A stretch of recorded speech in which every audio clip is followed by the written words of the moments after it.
Assalamualaikum warahmatullahi wabarakatuh. Ketemu lagi dengan saya. Semoga tidak bosan ya.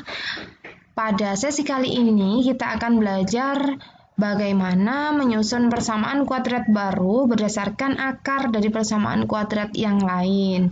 Materi kita hari ini tentunya berbeda dengan materi kita pada sesi sebelumnya, karena pada sesi sebelumnya itu yang diketahui akar-akar dari persamaan kuadratnya, itu sudah tahu, tinggal menyusun persamaan kuadratnya.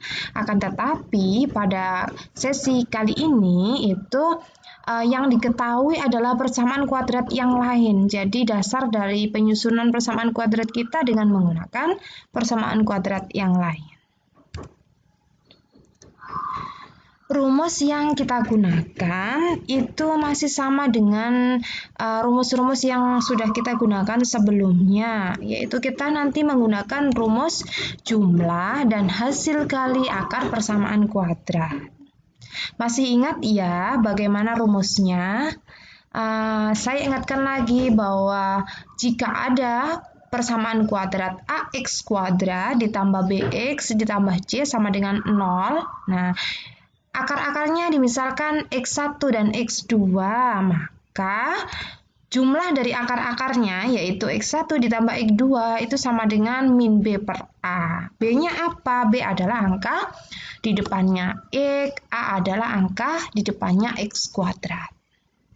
Berikutnya, perkalian dari kedua akarnya, yaitu x1 dikali x2, itu dirumuskan c per a. C-nya apa? C adalah angka yang tidak ada x-nya. A-nya apa? A adalah angka di depannya x kuadrat. Nanti rumus ini kita pakai untuk menyusun persamaan kuadrat baru. Nah, rumus berikutnya yang kita gunakan itu rumus penyusunan persamaan kuadrat. Materi sebelumnya kan kita mempelajari untuk menyusun persamaan kuadrat ada dua rumus. Nah, yang kita gunakan kali ini itu rumus yang kedua, yaitu x kuadrat dikurangi dalam kurung x1 ditambah x2x ditambah x1 dikali x2 sama dengan 0. Jadi dua rumus ini yang nanti kita gunakan untuk menyusun persamaan kuadrat baru. Supaya lebih paham, mari kita perhatikan contoh berikut.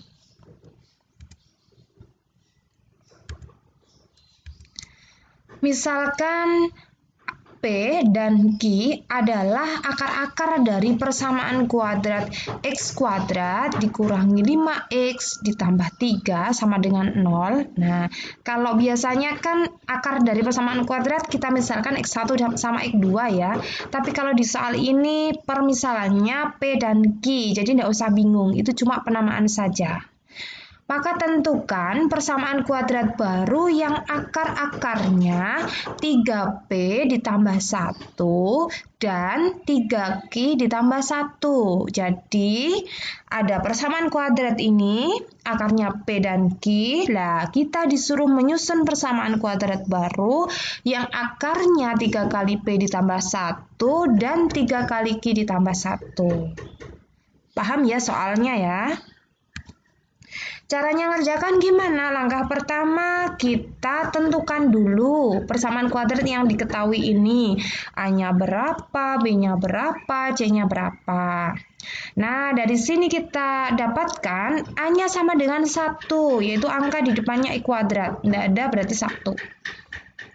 B-nya sama dengan negatif 5, yaitu angka di depannya X, negatif 5. Dan C-nya sama dengan 3. Setelah A, B, C-nya diketahui, baru kita gunakan rumus jumlah dan hasil kali akar persamaan kuadrat. Yaitu P ditambah Q-nya berapa? P ditambah Q. Rumusnya apa tadi? Iya, min B per A. B-nya negatif 5. A-nya 1.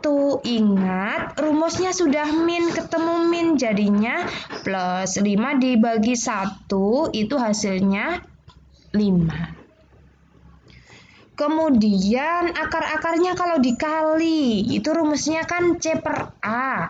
Lah, C-nya ini 3, A-nya 1, berarti 3 dibagi 1 sama dengan 3. Jadi dari sini kita peroleh akar dari persamaan kuadrat ini, kalau ditambahkan hasilnya 5, kalau dikalikan hasilnya 3. Berikutnya, kita hitung penjumlahan dan perkalian dari akar-akar dari persamaan kuadrat yang baru. Nah, di soal tadi kan dikatakan bahwa akarnya 3P ditambah 1 dan 3Q ditambah 1, ya kan? Nah, kedua akar ini kalau ditambahkan gimana? Ya sudah, kita buka kurungnya. Jadi, 3P ditambah Q yang sejenis kita kelompokkan ya, 3P ditambah Q, yang 1 dikumpulkan sama 1. Berikutnya, karena ini P sama Q-nya sama-sama ada angka 3, berarti 3-nya dikeluarkan dari kurung. Berarti kita peroleh 3 dalam kurung P ditambah Q. 1 tambah 1 hasilnya 2. Nah, dari sini tinggal kita masukkan P ditambah Q tadi kan sudah kita hitung ketemunya 5 ya. Berarti kita dapatkan 3 dikali 5 ditambah 2. Hasilnya iya 17. Berikutnya, akar-akar dari persamaan kuadrat baru kalau dikalikan gimana? Ya, berarti kita kalikan satu-satu. 3P dikali 3Q. 3 dikali 3 hasilnya 9. P dikali Q hasilnya PQ. Bisa diikuti ya. Berikutnya 3P dikali 1 hasilnya 3P. Kemudian 1 dikali 3Q hasilnya 3Q. Terakhir 1 dikali 1 hasilnya 1. Berikutnya ini ada 3P sama 3Q seperti yang kita bahas tadi, sama-sama ada angka 3-nya, kita keluarkan dari kurung. Kita peroleh 3 dikali dalam kurung P ditambah Q. Ayo ditebak langkah selanjutnya gimana? Iya, tinggal kita masukkan nilainya. P dikali Q kan sudah kita hitung tadi ya. P dikali Q itu hasilnya 3. Menggunakan rumus jumlah dan hasil kali akar persamaan kuadrat tadi ya. Kemudian P ditambah Q itu sudah kita hitung ketemunya 5. Ya, tinggal kita hitung aja. 9 kali 3 hasilnya 27. 3 kali 5 hasilnya 15. 27 ditambah 15 hasilnya ya 42. Ditambah 1 hasilnya 43. Nah, 17 dan 43 ini merupakan jumlah dan hasil kali dari akar persamaan kuadrat yang baru. Jadi bisa dibedakan dengan yang tadi ya. Yang tadi itu dari persamaan kuadrat lama, yang ini persamaan kuadrat baru.